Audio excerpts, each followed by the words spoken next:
Thank you so much. So thank you for having me here. I love supporting AIA. We all do here at Sherwin-Williams. And today I'm so proud to bring you sustainability and wellness, their impact on the built environment. So this is a Sherwin-Williams presentation, and my name is Marielle Basurco. I know I don't have the camera on, but this is what I normally look like, maybe a little bit darker hair and different glasses.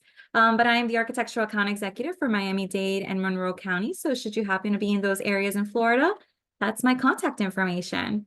Now, before we get started, I just want to make sure we get some things out of the way, some housekeeping here. This presentation is protected by US and international copyright laws. I'm sure no one's going to go ahead and start YouTubing this, because why would we, right?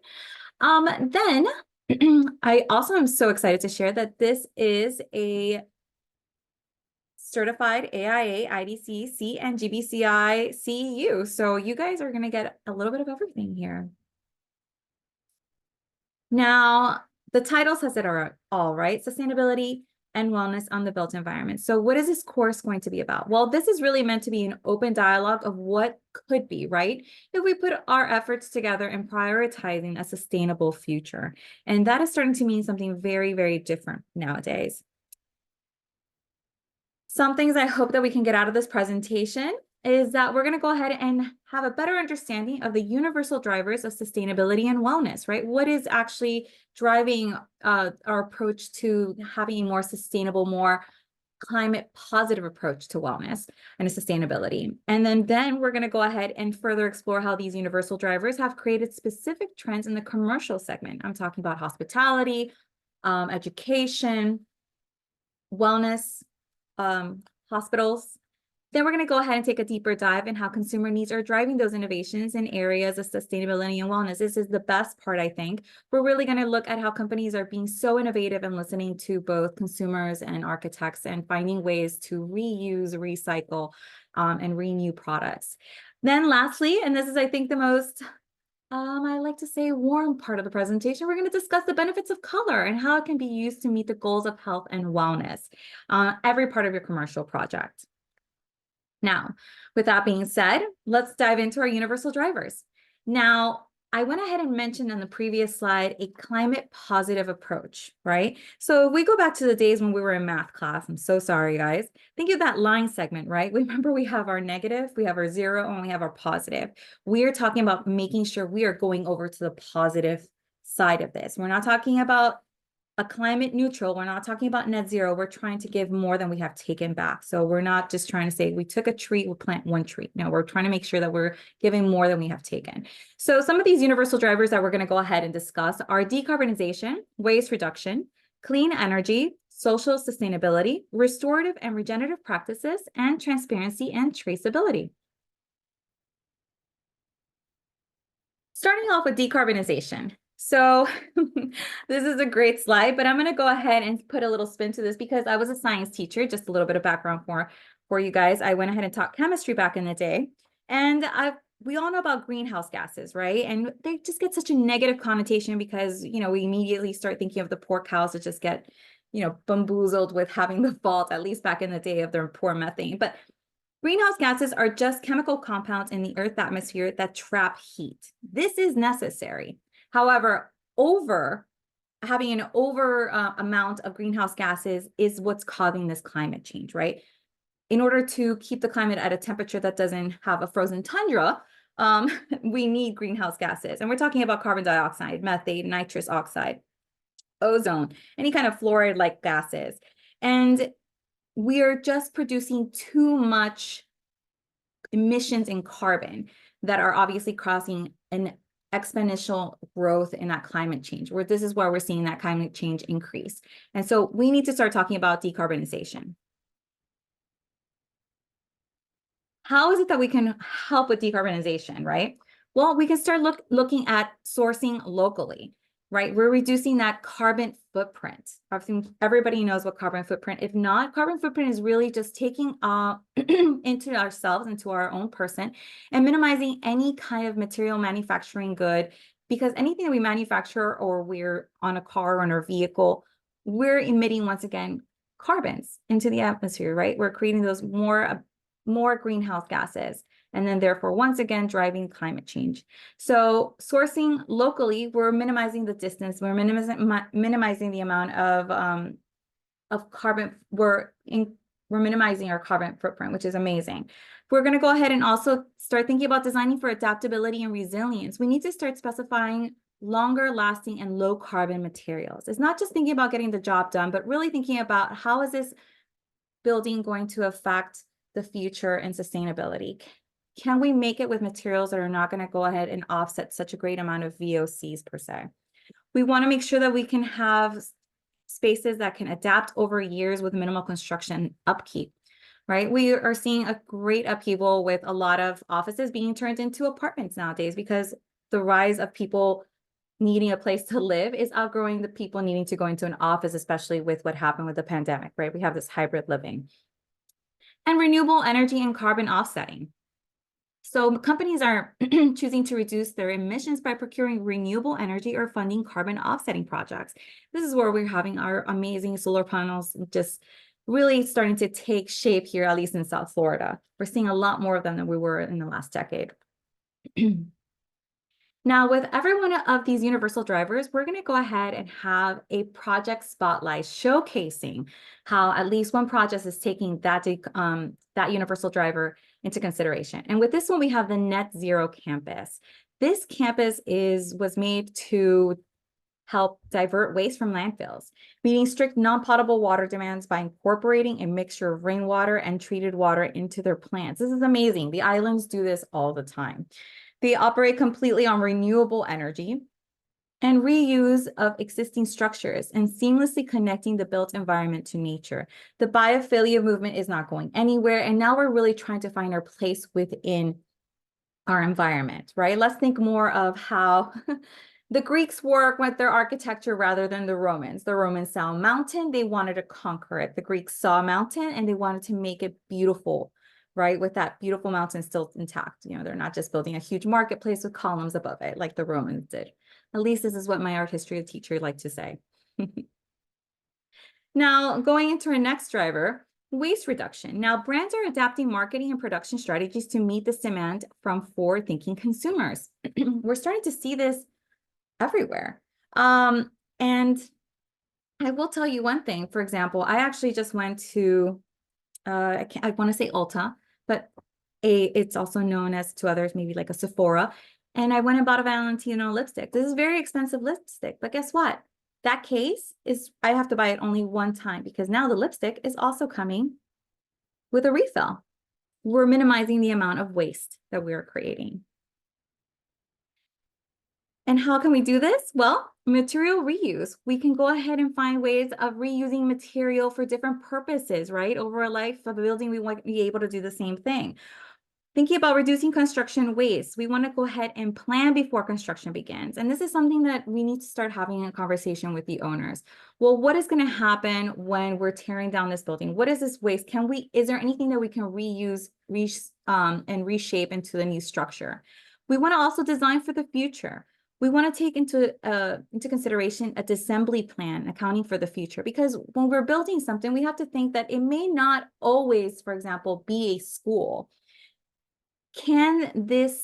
Is there a dismantling project, or can this building be reused for something else or converted into something else? Is this an adaptable building? A project spotlight that I absolutely love here is the USGBC headquarters in Washington, D.C. This project was done by Perkins and Well, and this space was triple awarded LEED True and Well. Why? Well, 95% of the original construction materials were reused or diverted from landfill. 60% of furniture and supplies were reused. USGBC offered furniture and to staff, donated items, and sold items at auctions. You don't see that very often. Multiple offices were also kept in place and intact, reducing demolition. Who doesn't like a little bit of history to their building? Now, talking about clean energy, the International Energy Agency predicted that renewable energy will surpass coal to become the world's top source of electricity by 2025. So let's go ahead and take a deeper dive into the types of clean energy that we have available. Well, we have wind energy. Now, 2023, the European Union announced its Wind Power Action Plan. This is great. And the US is investing in the development of floating wind farms aiming for the capacity of 15 gigawatts by 2035. Now, solar energy. Now, this is our most affordable, accessible energy that we have for at least most people around the world. And this actually has been around since, does anybody have any idea? Well, it's actually been around since 18, oh, Jesus. I want to make sure I say 1839. I almost said 1835. 1839, when a French physicist discovered the photovoltaic effect. So let's not throw words around here. What is a photovoltaic effect? Well, it's really just when a light particle, like a photon, impacts a semiconductor surface like a silicon and then generates the release of an electron. For those of you who just were like, oh my goodness, what are all these words? Well, electrons are on the outside of an atom. And guess what? They are just chock full of energy. And so if we are emitting so much energy that we're pushing out an electron, that is where we're getting that other energy to go ahead and be used however it is that we need it, right? This is how we get our solar power. Remember, energy is neither created nor destroyed, such the same with as matter.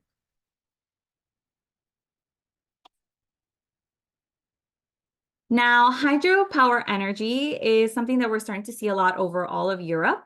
This can be generated power immediately to the grid. It remains renewable and clean since it, relies on water cycles and is driven by the sun. Now, hydropower can also be a form of flood control, irrigation support, and clean drinking water. Two birds with one stone right there. We have biomass energy. I like to think of this as the large scale composting. Why? Well, because you take any kind of waste products and there goes through a chemical production, that photosynthesis, and then it's converted to heat, liquid, or fuel once it goes through a burning process. We have geothermal energy. Can anybody think of any civilization back in the day who really, truly took advantage of this geothermal energy? I had one gentleman in Jacksonville say Pompeii, but that always breaks my heart. I'm thinking about more of the Romans. They had the Roman baths. They were able to go ahead and actually keep up so many dwellings warm during cold seasons. And geothermal energy is just heat that is generated from within the core surface. So once again, we're just repurposing something that already exists. What about tidal energy? So many projects are being done tidal energy, at least in Asia. And this is converting energy from the ocean's tides into power through special generators. And it holds great potential as tides are actually going to be more predictable than wind or sun. Well, one thing is we can definitely see them coming. Now, a project spotlight for this is the Oklo project, the Aurora, Idaho National Laboratory site. This was by Gensler. Now, the California-based company Oklo is developing fast fission power plants to provide clean, reliable, and affordable energy. We're talking about nuclear energy here. For those of you who've seen Oppenheimer, you can start getting the idea of how much energy you can go ahead and produce when you actually go ahead and split an atom, right? So the Aurora produces enough energy to power about 1,000 homes and can run for 20 years without refueling. It would also save 1 million tons of carbon emissions over diesel generator. Amazing. Now let's talk about restorative design and regenerative practices. So with the built environment accounting for about 40% of global carbon emissions, implementing major changes in the built environment must start now. So as I said earlier, everything that is manufactured, everything that we use another machine to do is once again, increasing the carbon footprint, is increasing the VOCs and increasing the amount of greenhouse gases that we have. If we're doing something ourselves, we are decreasing that carbon footprint. And also we'll have to think about what we're putting down and passing along, cultural practices, and just tradition in work, making something unique by hand mostly. And that's really what people want nowadays, authenticity. So within that, we also have restorative design. So restorative design is actually something you're probably going to be hearing a lot this year. And this aims to reverse the existing damage that has been caused to a site and restore to it what it once was. So right here, this in 2005, the picture that you see on your left side of the screen is the city of Seoul and covered 6 kilometers of a historic stream by demolishing an elevated motorway. So in just 3 years, they noted lower temperatures on paths along the stream versus parallel roads further away, making it ideal for what? Plants, insects, animals to thrive. They kept it instead of just saying, well, you know what? This is not part of the plan. We're just going to keep going. They're like, you know what? We can keep this. We can build around it. It was already here. Next, on the left side of your screen, you see rewilding. And so rewilding is a concept associated with conservation and ecological restoration. Now, the goal is really to introduce or reintroduce species into certain habitats to restore balance. There is a reason why we still need spiders and why we still need snakes, right, guys? There is a balance to nature. So with nearly half the world's population living in urban areas, landscape architects have begun to adopt this framework in effort to create an ecosystem stability and of balance. Now, here we have our Benjikati Forest Park in Thailand. Now, I love this space. I mean, just looking at it, you can see that if you had any problems, you can probably just walk it away and think about it here. We all know the benefits of just being out in nature, and look at this lush green landscape. Now, this area was originally a tobacco factory. And so what happened? The tobacco factory decided to, at one point then, just move away from the area. This created an enormous space of what do we do here? Well, they decided that they were going to go ahead and develop this into an urban park. Now, this landscape architecture used rewilding practices to create a luscious and valuable ecosystem. And so we're having the natural fauna and flora just starts thriving around the area. And so as climate floods and droughts can be a significant problem in this area, this design acts as a large sponge that retains water in the rainy season and discharges water in the dry season. Once again, poor birds, I'm killing so many here. Two birds with one stone. Now, what about transparency? Oh, transparency, honestly, when we think about it, we're probably thinking about like, oh, sustainability. We want to be transparent about sustainability. Yes, absolutely. But we're also talking about just being honest, right? It's more than that eco-friendliness. We want to be honest with our customers about where we're getting things, where we're procuring them, how they're getting here, who is providing these services. 86% of Americans view transparency in business as more important than ever before. I completely agree with this. Another 86% of Americans said that even after a bad experience, if a business has good history of transparency, they would be more likely to give it a second chance. Absolutely. And that comes with traceability. So we want to know where things are coming from, right? How many of you guys like to go to your grocery store at least, or maybe I'm just a neurotic one. I want to know where my kiwis are coming from. I need to know how they got here. Are they coming in from Asia? Are they coming in from, Central America? Where are my kiwis really coming from? How far did it get here? Who is actually growing them? I mean, are we using pesticides? Are we not using pesticides? Is this GMO? Companies are really noticing this and they're responding to this call, and they're starting to see it in improvedness in their efficiency, resilience, and competitiveness once they're actually being open and honest about where things are coming from and where procuring them. With that at hand, also not just knowing where they came from, but also who's taking the time to go ahead and package and take and just grow things or ship things to us, right? Which brings social sustainability. So companies are really under an eye of whether or not they're practicing human rights, labor rights, the community. Important things to take into consideration: fair labor practices, health and safety, wellness, living conditions, diversity. Is there a work-life balance? We all know this when we start applying for jobs. How does this company treat their workers? Are they being treated well? Is there a life outside of work? And I have time to see my family, my dogs, my cats, so on and so forth. Is there philanthropy? Does this company give back to the community, right? Is there equity? Project spotlight for this, we have Grace Farms in New Canaan, Connecticut. Now, this space was really honestly created to be able to have a place where you can go and just experience nature, pursue arts, justice, foster, relationships with the community, and explore faith. All this picture needs right now is just a couple of horses, honestly. So I have a review question for you. Hope you've been paying attention. So what would be considered methods of decarbonization? Would we say A, sourcing locally, B, designing for adaptability and resilience, C, carbon offsetting, or D, all of the above? Well,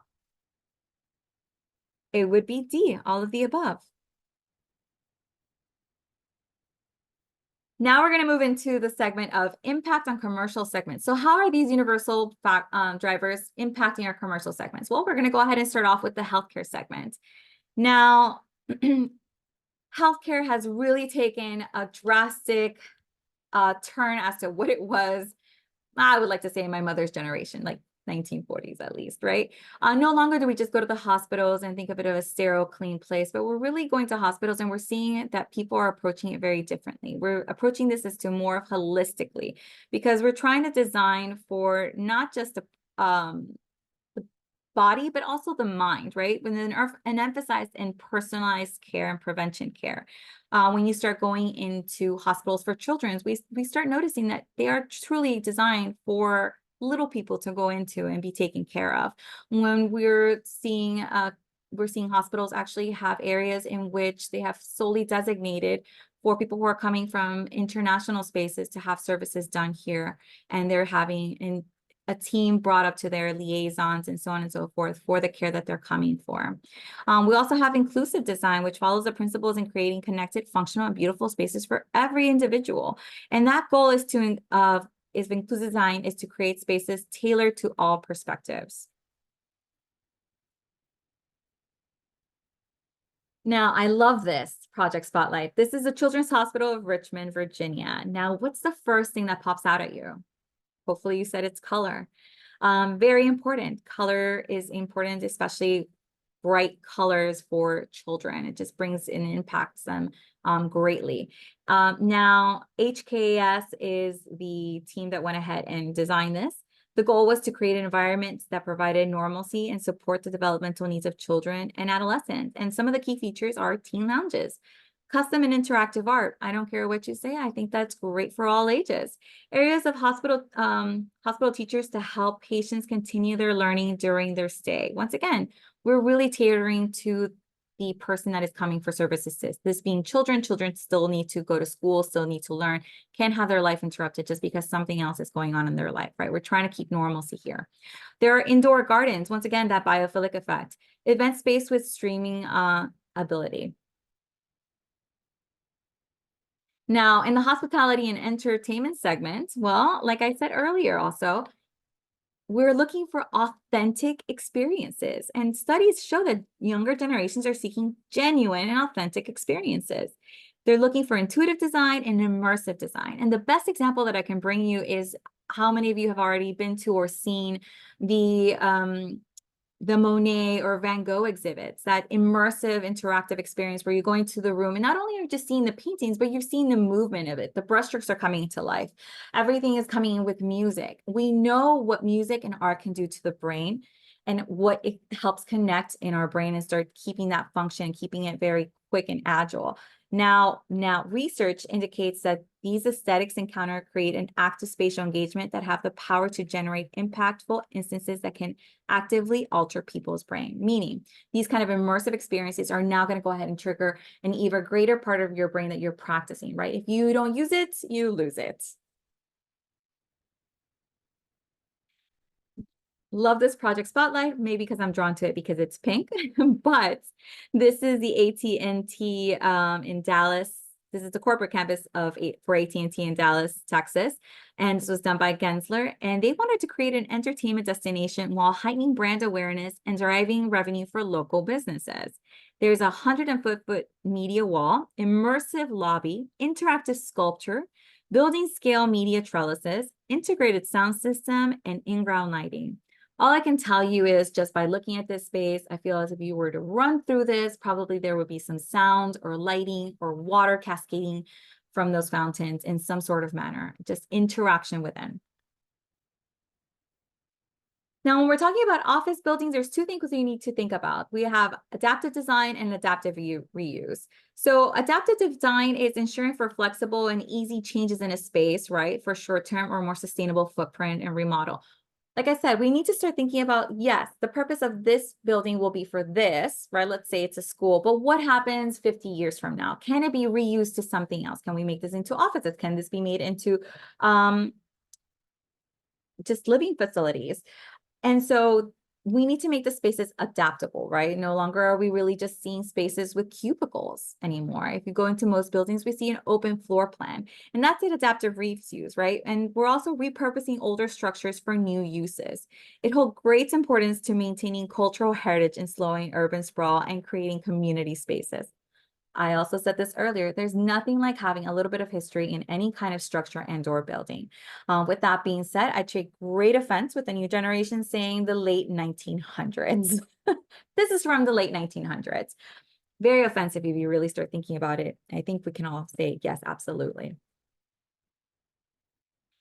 And this is one of those project spotlights with the office to apartment conversion. More than 55,300 housing units are being transformed from office buildings in 2024, more than fourfold increase since 2021. There will always still be a need for people to find places to live. However, with things changing, the environment changing, we're obviously not all going to be doing the same thing over and over again. We are no longer all going to the office. We have hybrid work situations, right? And so when we are going to the office, we are probably not in cubicles, as I mentioned before. We're probably in open spaces where we can find ourselves collaborating with others. Now, these kinds of designs emphasize indoor and outdoor connections. They can add street level presence by including retail and restaurant spaces. This is something huge, at least I'm seeing here in South Florida.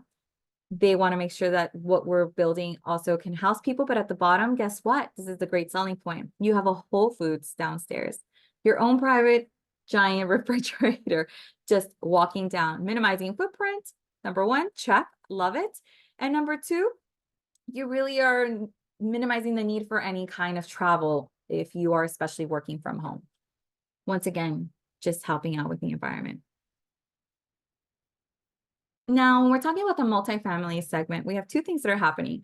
Micromobility needs to be taken into consideration and microgenerational living. Now, micromobility is the fact that we're starting to see so much more use of any kind of vehicle that is not a car.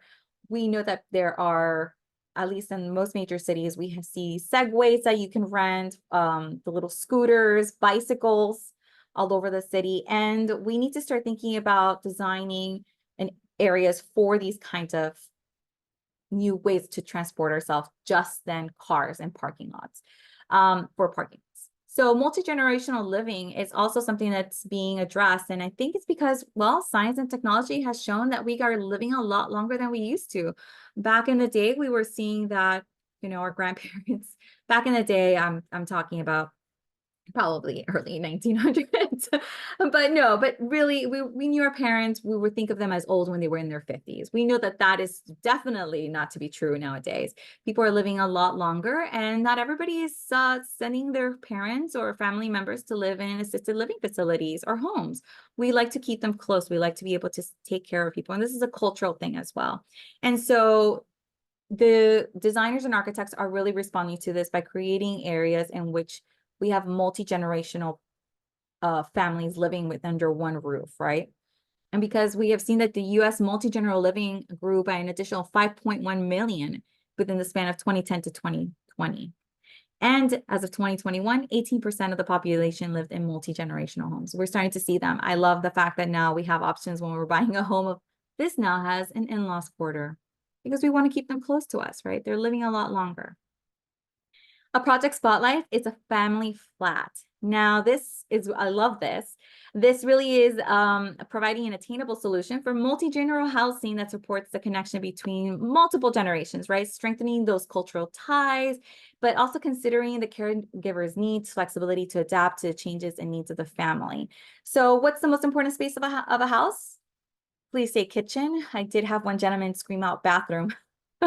Which, I mean, it's a close, it's just seconds, but it's very close, but it's still, the primary place we see is the kitchen, right? Kitchens are the places, our office watering hole is the home kitchen, right? This is where everybody meets, everybody can gather. Kitchens are being made a lot larger. Areas are bigger to just make sure that everybody in whatever place in life they are, whether they can walk or there's a wheelchair, they can pass through safely. And so making floor plans that can go ahead and address that kind of living situation is very important, like split levels, bedroom suites, flex spaces, so on and so forth. We have educational institutions, and it's so important because nowadays, like I said, I was a teacher. we're building schools for students' needs. Not everybody learns the same, and we're taking that very much into consideration because we are not all the same. Research tells us that around 15 to 20% of the population is recognized as neurodivergent in some way, autism, ADHD, or PTSD. Remember, it's a spectrum. So empathetic environments are going to be able to provide a more holistic approach to empathy that aims to support students and teachers by creating elevated learning environments. I'm not talking about just putting that poster that says hang in there with that kitten. Really take into consideration who is going to be occupying the space and what is the space needed for. Within neurodiversity, one aspect to consider is in empathetic spaces is that we are all neurodiverse in some extent, which means that, like I mentioned, we all learn, experience, and interact in our environment in very different ways.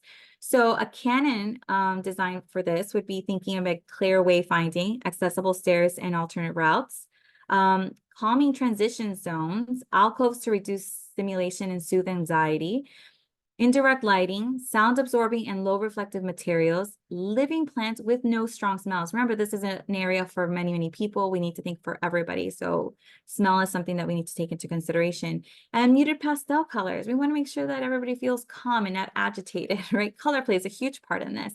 I really wish that we did have this kind of thinking when I went to school and had a calming transition zone. I can assure you that I cried a lot under a lot of stairs. That was the only transition zone I could find in high school. Now, I love this project spotlight because this is the Loudoun County Youth Services Center. Once again, what's the first thing that pops out at you? Color.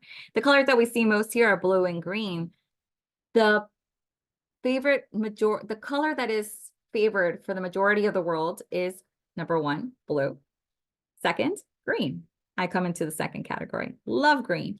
Now, this is existing juvenile detention facility, already has a negative connotation, right? Juvenile detention facility needed to be remodeled. And so they wanted to create a space that was meant to be more uplifting and serve as a place of healing, right? So within the facility, they were finding a way to have a teen center, a youth shelter, and the juvenile detention center. But you want to make sure that everything within that space was uplifting. So all materials and furnishings were very carefully selected to create an uplifting environment. And once again, large design was focused on biophilias, which once again brings in that blue and the green.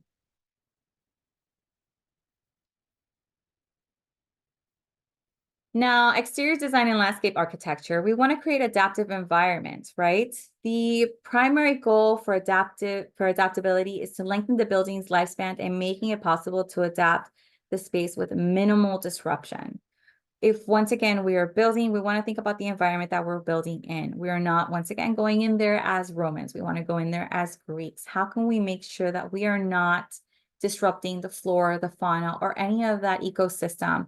And we want to make sure that the lifespan of this building can be maintained as well. And this is where we come in with the rewilding purposes, right? We want to be able to create a space where we can reintroduce or keep the existing flora and fauna and make sure that it's providing beautiful and low maintenance space to benefit that ecosystem and environment.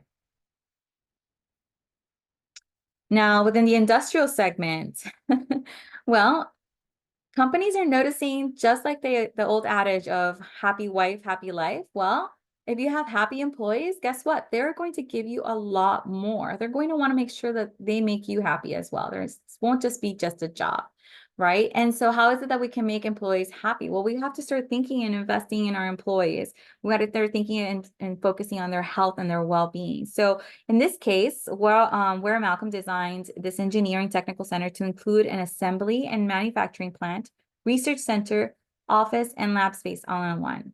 I can't tell you how amazing it is to have everything in one place. Speaking from personal experience, how I wish I could just go to IT, to their office and say, please, please, please fix my computer rather than having to go outside for those kinds of needs. By investing in employees, companies are seeing what? Improved productivity, less turnover, and obviously happier employees. So with that said, review question number 2. Which design method listed below would not be an example for designing for neurodiversity? A, clear wayfinding. B, plants with strong smells. C, calming transition zones. Or D, indirect lighting. I mentioned this very clearly. Plants with strong smells, right? This would not be a good example of designing for neurodiversity. We want to make sure that we're inclusive of everyone.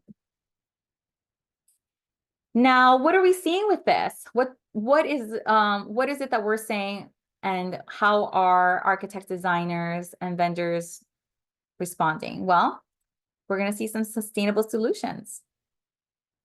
So within product development, we're going to see the building management programs, right? How is it that we can go ahead and manage our systems better before we start to build? So some fundamental factors, according to the article from Sustainability Matters: increasing demands for efficiency, sustainability. We want changing tenants and occupant requirements and expectations. We want emergence of newer IT, IoT, and smart building technologies. All of these things will go ahead and help make a more sustainable and future for our building materials. This is going to help with the decreasing of CO2 emissions. Now, within that emergent technology, I don't know if any of you have worked with something called digital twins. And digital twins is what can create models of real world equipment, like we're talking about buildings, or even cities, giving deeper insight into how they can be built to run more sustainably. I think this is something that is really wonderful, because just as we build something, and whatever it may have been, even Legos, we're trying to create our own thing. We were like, you know what? This would have worked a lot better if I had known this could have happened. This is almost like running, and everything can possibly happen. How can we make this a lot better? How can we have fixed any bugs before we went out and started construction on this? We have artificial intelligence. AI continues to be one of the top tools being used nowadays, especially with designing and in architecture. I'm trying to get the most out of an area, getting the most automation out of any kind of building system. And grid efficient buildings. And these are defined by the US Department of Energy as those with the next gen sensors, controls, connectivity, and communication, meaning that these are buildings that are, which I find them everywhere, at least in Palm Beach or in Coral Gables down here, where they, air conditioning shuts off, they sense that there's nobody in here. They can start reducing energy or electricity wherever needed. No longer do elevators have buttons that you can press. They somehow instinctually, or the concierge will know where to send you. I never know what they want: my cornea, my thumbprint, my blood, just to try to get in and make sure I get on the right floor. I can see myself being one of those older people, very much having a hard time trying to adjust. But I mean, this is great technology, and trying to make sure that we are being much more conservative when it comes to our energy efficiency. Now, within that, we have some sustainable materials, and I love this. So the picture on the left, that is a BioClar cladding that has been made from bioplastics created from forest and farm waste that sequesters carbon. Love that. And now remember, carbon is in VOCs, right? Volatile organic compounds. They're mostly just, their main center key point is a carbon molecule. And now these hexagonal panels were made from German company called Made of Air, and were used on the exterior of a Audi dealership in Munich. Love that, right? It's full circle, really trying to give back here. Now, on the right-hand side, we see structures like a table, a wall, and all of this is actually mycelium. Mycelium continues to be used in unique ways. Now, PLP Labs, the research and innovation division of PLP Architecture, created an installation of typical objects called Symbiocene Living for Clerkwell Design. Now, every object is made of mycelium and is biodegradable, encompassing what we are really looking to do in so many areas, and that is that cradle to cradle mentality.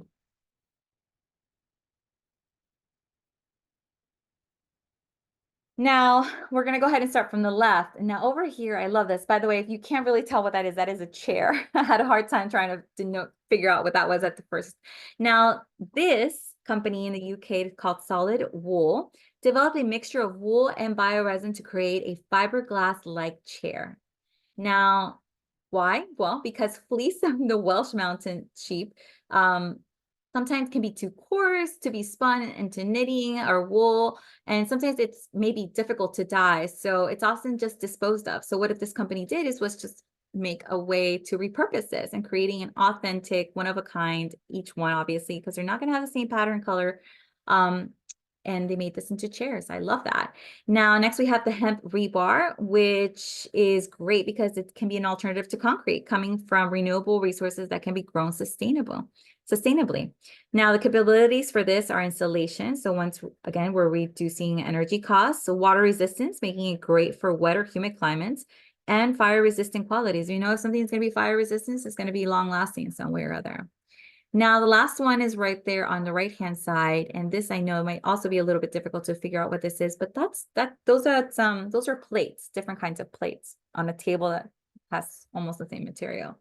Now, German designer Boss uses two methods to transform lignin, an underused plant-based polymer, into practical objects. In a project called Treeism, the company combined lignin and cellulose to create a bioplastic they refer to as remade wood to make plates and tables.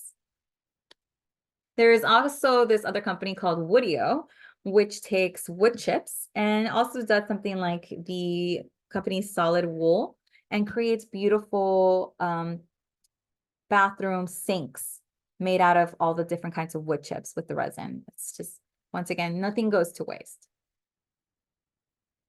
Ah, gorgeous. You would think you were in some island in Greece. So this is Zero Waste Bistro. Now, Zero Waste Bistro remains an iconic example of material reuse. Now, this is all recycled food and beverage cartons, and that were turned into a sustainable building material by the ReWall company, who also displayed furniture products, interiors, and food to encourage upcycling to designers and architects attending the New York City in Design in 2018. Absolutely gorgeous. And the color, once again, so soothing and so popular. Now we get into coatings and technology, and material, my bread and butter. We're going to go ahead and start off by talking about factory applied liquid coatings. Now, there's one thing to be said. We're starting to see a lot more people interested in factory applied liquid coatings, and there's so many benefits to this.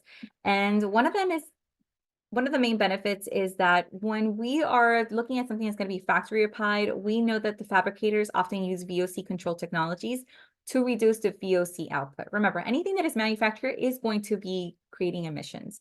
Another benefit is going to be that maintaining control of the environment for consistent application, improving durability. If we're having it all done in one place, this is like a science project, right? We want to make sure that we're consistent. We're doing it in the same place, at the same time, with the same people applying this kind of coating to ensure consistency and durability. Now, we have seen that coated metals are often used in exterior panels, curtain walls, storefronts, rain screens, roofs and finishes, canopies, and railings. We have a factory applied powder coatings as well. Powder coatings truly are gaining strength, at least I've seen them down here in South Florida. And we now have new powder coating products being developed using recycled plastic bottles. Love this because guess what? There was a study done in 2022 research found that we now have microplastics in our human blood. We need to get rid of as much plastic as possible, and this is one way to go ahead and reuse that. And 1 pound of the specific polyester powder contains the recycled plastic content equivalent to 16 16-ounce plastic bottles. So hopefully we're going to expect to see this technology move into more additional powder coatings options in the future, and hopefully started to seeing be used a lot more and much more commonplace like we have now with the solar panels. In architectural and high performance coatings, we have so many advances. I mean, the primary purpose of paint is to what? Protect the substrate, right? But we are no longer just doing that. We're putting our coatings to work for us. Just like we have Roombas, we can go ahead and start making our paint do things for us. We have self-cleaning technology for exterior coatings. This is going to go ahead and offer longevity and improve to be more sustainable option. It's going to go ahead and require less maintenance, reducing the use of cleaning agents, and obviously and often used on exterior. So meaning that most of these coatings, once it starts to rain, it's going to go ahead and self-clean on itself. All that dirt and grime is going to come off that building, maintaining the integrity of the film. We have water-based urethanes. Now, I love this. Anytime you see anything that's water-based urethanes, you should immediately start thinking of those lower VOCs. Also, they're going to go ahead and have that improved color and gloss retention attached to them. And they're being formulated with lower sheen levels without compromising that durability, because we all love a flat finish, but we want to be able to make sure that it's washable and scrubbable. Well, we know we have that technology. We have many coatings that can be washable and scrubbable in a flat finish. meaning that they're a lot less porous. Now, products formulated with intentionally added APOs and silicas. New products are meeting these requirements and can meet the demands of high traffic interiors. And they can also maintain a beautiful finish, resistant burnishing, and the frequent washing and give advanced protection. Because I'm sure that in high performance coatings, we're obviously there to protect primarily, but we don't want to go ahead and sacrifice any of the aesthetics. And lastly, we have hybrid technologies. Put your hands together. We're putting the best of both worlds in one. So we're combining components that are anything like an alkyd or urethane and epoxy with a water base, meaning once again that we're going to have those lower VOCs. You like the finish, the smoothness of an alkyd, but don't like the smell. That's okay. We have acrylic alkyd. Those are hybrids that are available. And they're also going to go ahead and still provide you that durable finish for walls, doors, handles, and even storefronts. Depending on the needs, you know that you would have to start thinking about whether you need an alkyd, a urethane, an epoxy, or just an acrylic. We have fluid applied roofing. Oh, my heart breaks every time I see a poor roof being torn down and just being re-put because it just creates so much waste, right? But now we can go ahead and eliminate the need to tear off a roof and less impact to the environment and landfill with renewable and sustainable systems that extend the life cycle of the building.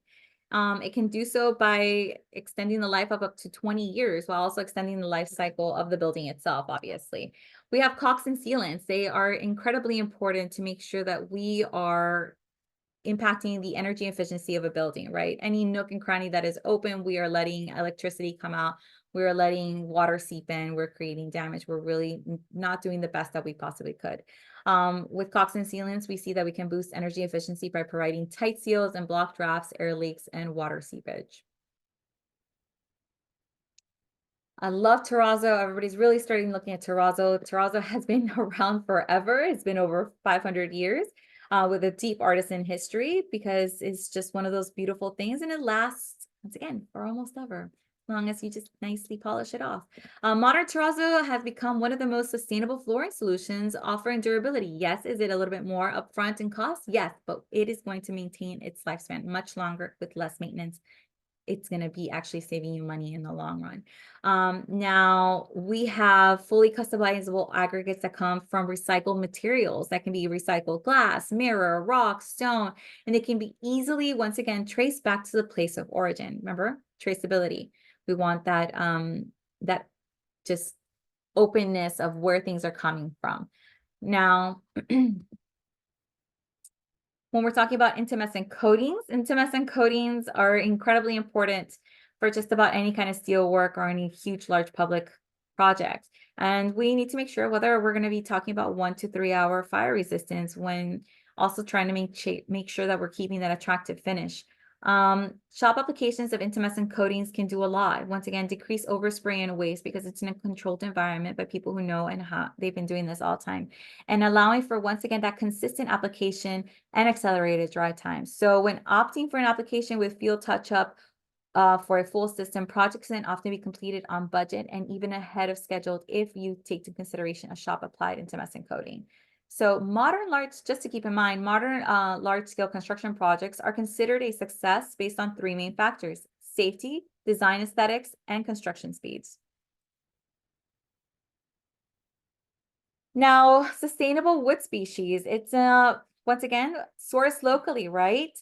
Now, less than 20% of wood sold in the US is sustainable. We really need to start rethinking as to where it is that we are getting our materials from, right? And trying to make sure that we're taking from where our environment is. So sustainable wood comes from sustainably managed forests and is renewable because forest and landscape is managed for a long-term approach, right? Preventing that damage to wildlife, to trees, ecosystem, watersheds, and reducing any carbon emissions into the atmosphere. Once again, lowering that carbon footprint. So specifications you want to consider, especially depending on the area that you're in. We're talking about alder, ash, bamboo, birch, black cherry, elm. Jacksonville, you guys have a lot of oak. We have pine down here, tulip wood, and walnuts.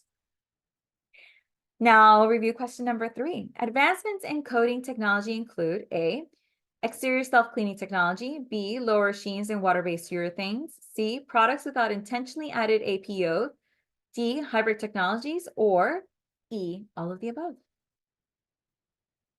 If you answered E, all of the above, you're absolutely correct. By the way, that would never been the answer in an organic chemistry test.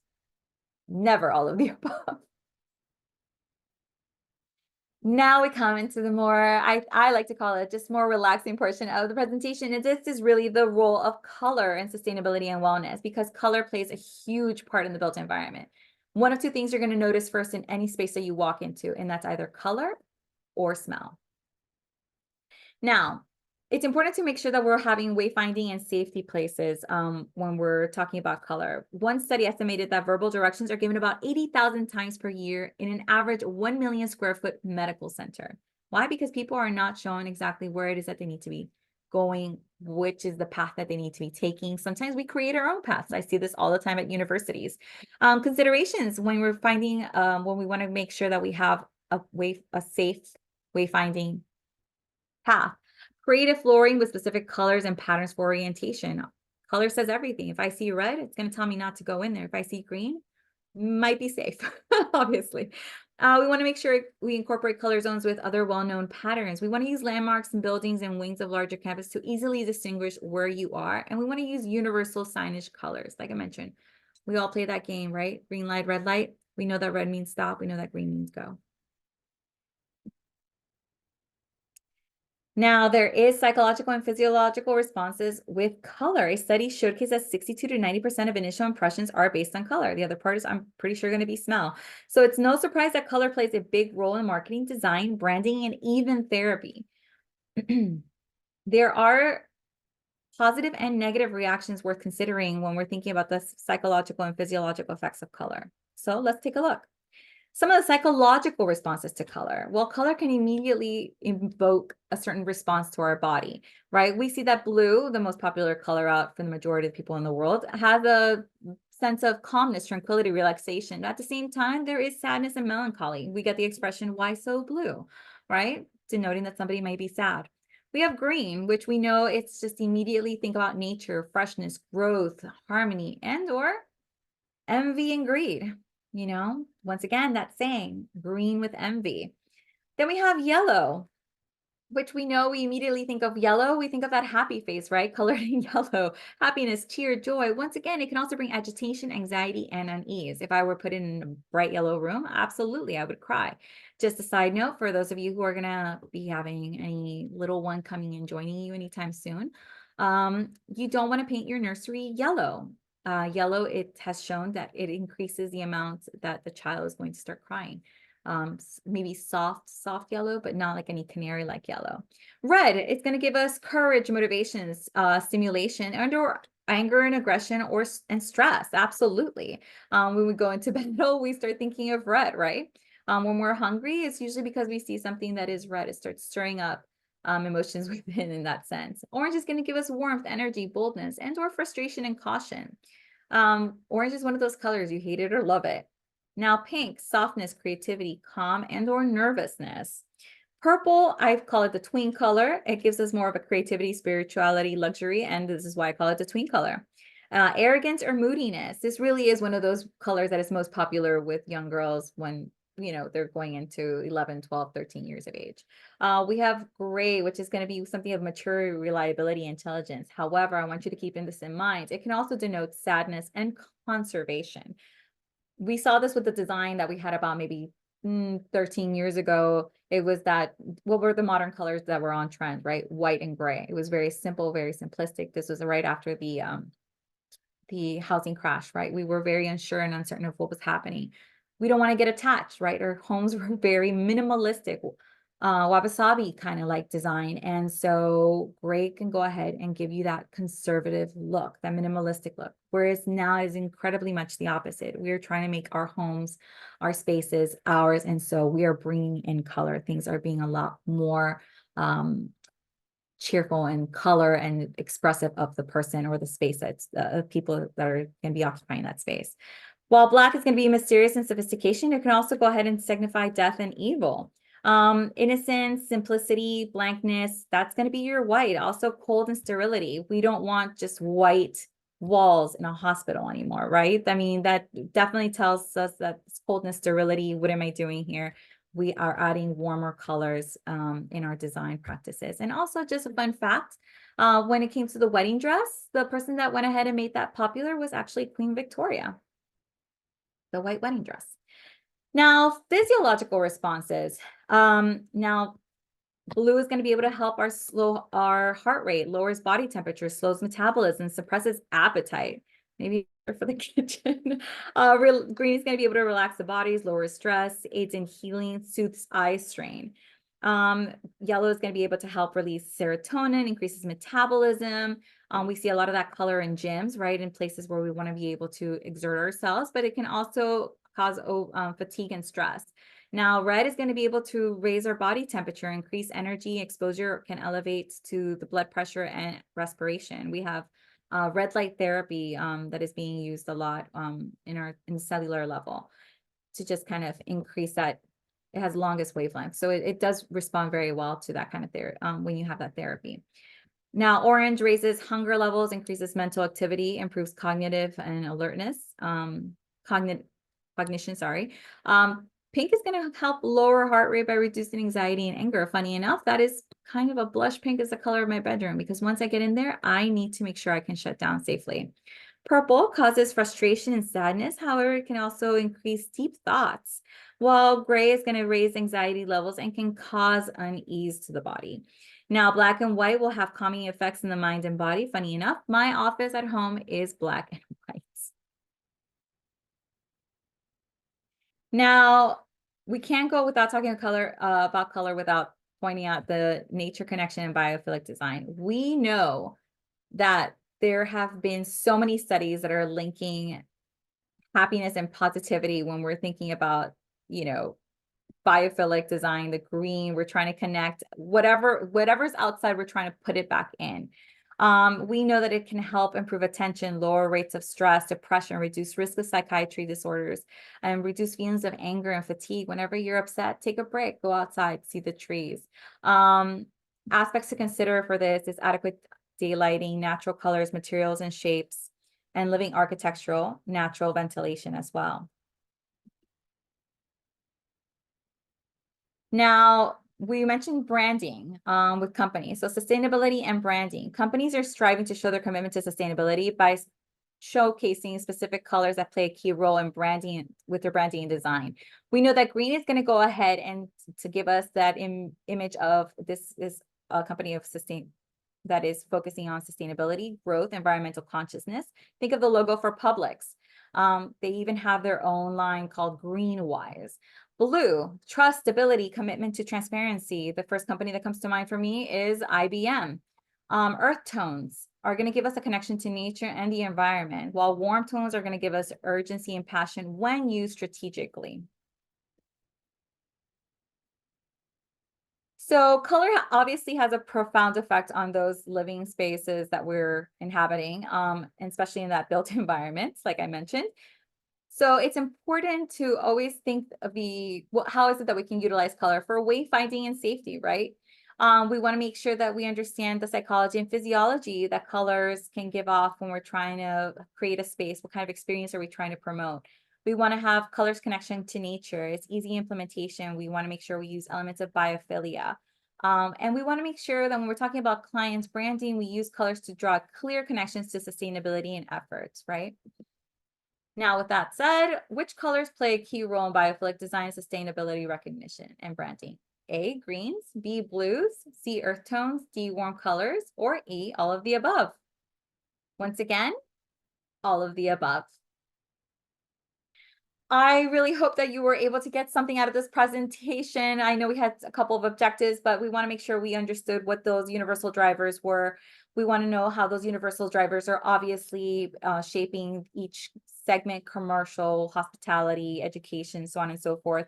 Then we're obviously able to see that how specifiers and consumers are driving the innovation in areas of sustainability and wellness by developing new amazing ways of how to reuse materials in sustainable ways. And lastly, we went ahead and were able to talk about the benefits of color and how it can be used to meet the goals of health and wellness in commercial projects. So thank you so incredibly much. I so appreciate you guys being here and taking the time to see this presentation. I wish it was more in person. I promise it's a lot more interactive. But once again, thank you so much. If there are any questions,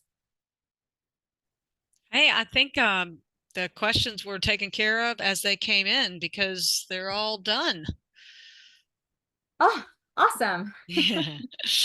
So, yeah, thanks everybody for participating in this presentation. Well done. That was very interesting and entertaining about the different colors. And I was like, yeah, that makes sense. Yeah, I agree with that. There's a reason for everything. And I hope we finished on time. So Yes.